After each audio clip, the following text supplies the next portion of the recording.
नमस्कार मित्रों, आ गए आज हम एक मूवी रिव्यू लेके। So let's begin. इंट्रो लगा।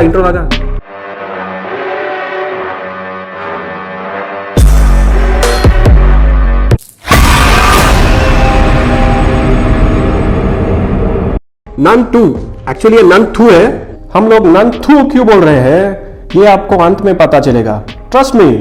ये एक सीक्वल है नन मूवी का, जो सितंबर 2018 में रिलीज किया गया था। जो लोग नन 1 देखे हैं वो कमेंट कर दे, टाइम पास तो करो थोड़ी देर। जो नन 1 देखे नहीं है उनको एक छोटा रिकैप। जरा से ये, जरा से वो, पुरानी मॉनेस्ट्री, नन, वैलक, आयरीन दीदी, फादर, वीआईपी फ्रेंची, डिशो, आरआईपी।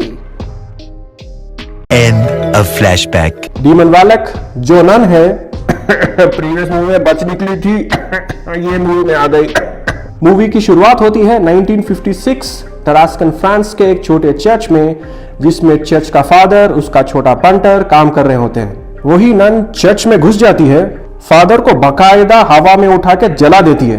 ये काम नीचे भी हो सकता था, बट उनको वीएफएक्स दिखाना था। Rest in peace father. ये होते देख छोटे पंटर की फटी और वो वहां से भाग जाता है। नन 1 में भी ऐसा ही कुछ हुआ था, आई रिमेम्बर। नन डीमन वालक, उसका इंट्रोडक्शन कहाँ है, वो कहाँ है, क्या कर रही है, आपको पता चल गया होगा। अब आगे सिस्टर आयरीन, हाँ वही अपनी आयरीन दीदी। अब वो इटली के कॉन्वेंट में भर्ती हुई है।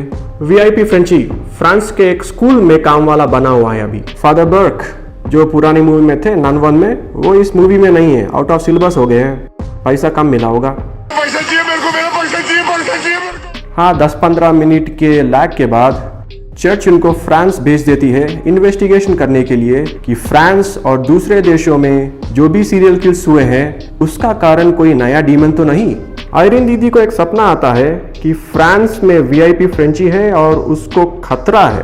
हाँ, क्या बोलते हैं उसे, फॉर्च्यून टेलिंग, फ्यूचर टेलिंग, नहीं, भविष्यवाणी। हाँ, सुपर पावर है भाई, एक नंबर सुपर पावर, झकास। कहीं फ्रांस में वीआईपी फ्रेंची जो एक स्कूल की बच्ची को दोस्त बना लेता है, वो इसकी माँ को लाइन मारने लगता है। ओके, हाँ, ये बच्ची की मम्मी को कहीं देखा लगता है यार। ये तो अपनी नार्निया की दीदी है। वाह, बहुत सालों के बाद देखा मैंने इसे भाई। कहाँ थी अभी तक? A few inches later. Delivery वाली बच्ची स्कूल में डिलीवरी देने जाती है। हाँ, यही कहीं खाने की चीज, ग्रोसरी वगैरह डिलीवरी देने जाती है। यहाँ पे कॉमन सेंस की बात करनी पड़ेगी। डिलीवरी होने के बाद किसी अनजानी लोकेशन में कुछ भी होने दो, कोई आहट होने दो, नहीं तो कुछ भी साउंड्स आने दो, अकेले नहीं जाने का, निकलो वहां से। बट नहीं, गणेश गैतोंडे बनने का शौक है सबको। अकेले नन की फोटोग्राफ लेने गई थी, भगवान के पास जाने का तत्काल टिकट मिल गया। आरआईपी इन पीस डिलीवरी वाली बच्ची। लैग घटाने के लिए मजबूरी में फिलर्स को डालना पड़ रहा है। सोफी नानिया दीदी की बच्ची है जो फ्रेंची की दोस्त है। उसको 3 लड़कियां बुली करते हुए पुरानी भूतिया चैपल में बंद कर देते हैं। उसको नन दिखती है। सरप्राइज सरप्राइज, प्लॉट आर्मर, उस बच्ची को कुछ नहीं होता है। क्या गुंडा बनेगा रे तू? यही 3 बुली लड़कियां अपने प्रिंसिपल के घर में कॉकरोचेस छोड़ देती हैं। प्रिंसिपल डर के भागे वहां से। फिलर्स ऐसे भी है, हर जगह नन दिखना शुरू हो जाता है। दीवार में, पुतले में, स्टेयर्स में, बाथरूम में, कमोड में। इतनी बार नन को दिखाया गया है कि मुझे अपनी पड़ोसी में भी नन दिखना शुरू हो गया। इस दौरान आयरीन दीदी को भूल गए हैं। आयरीन दीदी ट्रेन में फ्रांस के लिए निकल पड़ती है, उसके साथ डेब्रा भी। डेब्रा को सिस्टर बनना अभी पसंद नहीं है, ये याद रखना, यूपीएससी के एग्जाम्स का क्वेश्चन है। ये दोनों अब शेरलॉक वैटसन बन के फ्रांस जाते हैं, इन्वेस्टिगेशन करते हैं। आयरीन दीदी को नन की हैलुसिनेशंस होते रहती हैं। यही हैलुसिनेशंस में भाई साहब अकेले एक टनल में घुस जाती है। अकेले यार, मतलब क्या करना है, डीमन दिख गई तो फट के हाथ में आ जाएगी। हम लोग सुसु करने के लिए भी साथ में निकलते थे। यही टनल के अंदर बुक स्टैंड दिखता है। हम व्यूअर्स को समझ आ जाता है कि नन की एंट्री होगी। इस सीन की सस्पेंस बनाने के लिए इतना खींचा जाता है, बट ऑब्वियसली आयरीन दीदी को नन दिख जाता है और दीदी बेहोश। A few moments later. Irene दीदी डेब्रा जासूसी के एंगल से ये पता लगाते हैं कि यूरोप के चर्चेस में जितनी भी मौतें हुई हैं उसका कारण नन वालक ही है। जो भी मरा वो सेंट लूसी के डिसेंडेंट्स थे, मतलब वंशज। अब सेंट लूसी के बारे में थोड़ा पता लगाते हैं। सेंट लूसी क्रिश्चियनी के वो महान संतों में एक है जिनकी आंखें निकाले गए थे और छिपाए भी गए थे। ये नन उसी आंखों के पीछे लगी हुई है कि ये रेलिक उसको मिल जाए और वो उससे ताकत पाले। स्कूल की प्रिंसिपल आंटी रात के अंधेरे में वही चापल में घुस जाती है। उसको उसका मरा हुआ बच्चा दिख जाता है और उसके साथ नन भी। बड़ी आंटी को अकेले सीआईडी बनना है। अब मरा हुआ बच्चा देखते ही नहीं डरती है। अब क्या भूत लोग आईडी कार्ड लेके घूमेंगे, लॉग इन लॉग आउट करेंगे? इसी बीच में आंटी को RIP इन पीस बेल से उसका बेटा सर फोड़ के मार देता है। आयरीन दीदी को फ्रेंची के विजन्स आते हैं। पता चलता है कि नन फ्रेंची को पोजेस करके रखी हुई है। Human Uber dude. आयरीन दीदी और डेब्रा जाते हैं फ्रांस के वही बोर्डिंग स्कूल में जहां फ्रेंची है।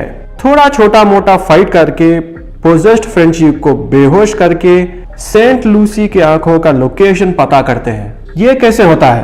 कांच के बकरे की आंखों में टॉर्च मार के जमीन को खोद के सेंट लूसी के आंखें प्राप्त करते हैं। रेलिक वहां दफनाया किसने है? इतने सालों से कोई उसको ढूंढने तक नहीं आया। कोई ये किसी को बोला नहीं जाता, दिखाया नहीं जाता। बस सेंट लूसी के आंख, जिसे हम रेलिक बोलेंगे अभी, कांच में बकरे ने दिखाया। वो कांच से गायब और बन गया बकरा मैन, जो अपेरेंटली सबको डराते फिरता है। ये बकरे के सीन्स थोड़े डरावने लगते हैं बस पूरी मूवी में। यही दौरान पोजेस्ड फ्रेंची केट, जो नार्निया की दीदी है, डेब्रा और आयरीन दीदी को मार के सोफी के पीछे पड़ता है, जो अपेरेंटली रेलिक लेके भागती है टावर में छिपने।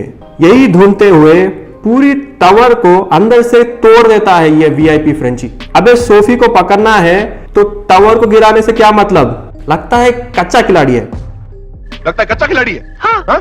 सोफी, डेब्रा और आयरीन दीदी तीनों मिलकर पोजेस्ड फ्रेंची को बेहोश करते हैं। यही अच्छी चांस है, यही अच्छा मौका है उनको भागने के लिए। बट नहीं, रेलिक हाथ में लेके इमोशनल सीन शुरू।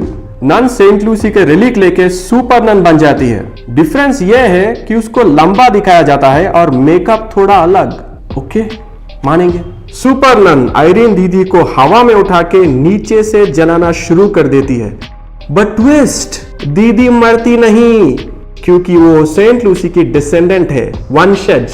मूवी में जो पहले मरे थे वो भी तो वंशज थे। डायरेक्टर कौन है इसका यार?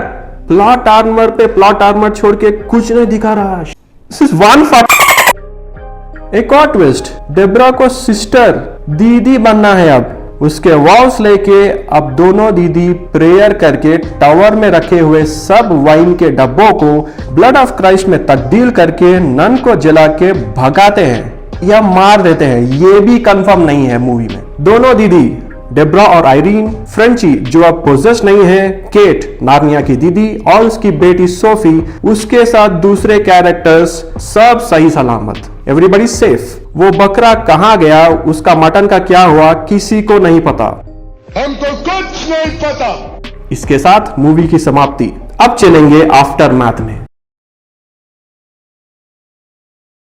जब हम चार दोस्त मिलके ये मूवी देखने गए थे, कॉन्ज्यूरिंग यूनिवर्स फ्रैंचाइज की मूवी होने से ये मूवी पे एक्सपेक्टेशंस कुछ ज्यादा ही थे।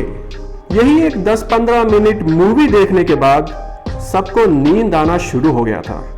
बट रिव्यू के लिए ये मूवी को फिर से देखना पड़ा। कुछ फैंसी VFX, कॉन्फ्लिक्ट सीन्स लगाने से मूवी इंटरेस्टिंग नहीं बन जाती।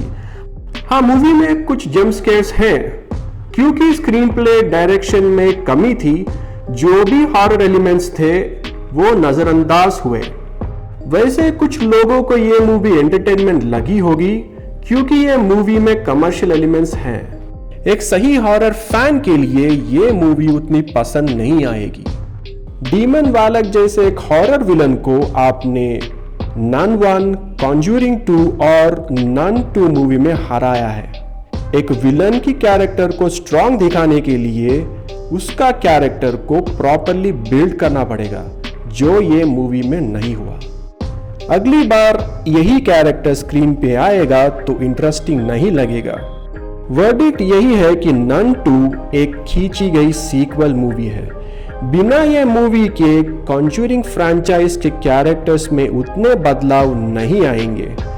शायद से ये मूवी के प्लॉट होल्स अगली सीक्वल में या कॉन्जूरिंग 4 में एक्सप्लेन किया जाएगा। Let's hope.